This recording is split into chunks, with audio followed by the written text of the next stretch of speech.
露露，少夫人，你是怎么做事的？少夫人，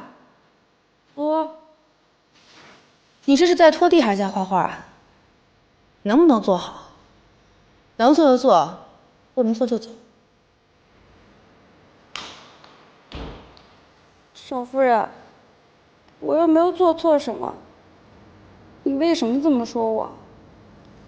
那你的意思就是说我做错了？要不要把少夫人的位置让给你，你来支持我做事儿？少夫人，你这么说话太欺负人了。觉得自己受委屈了是不是？不满意啊？赶快找老夫人告状去吧，我才不怕。何锦溪，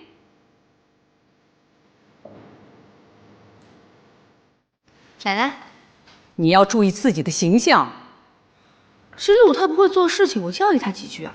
露露再不对，你也不能有这种态度跟她说话呀。你身为顾家的少夫人，露露做错了，那不是还有方叔呢吗？你看看你刚才的样子，跟那些市井里的泼妇，你有什么区别呀？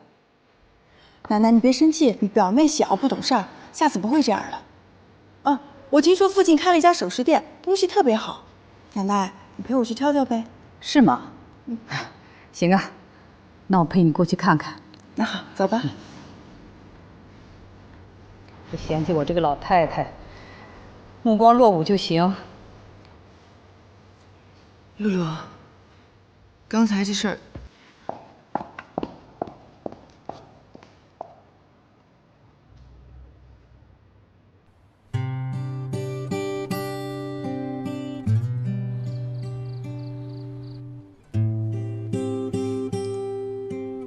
还不睡啊？还不困。你是不是这2天心情不好？我没有啊。哦。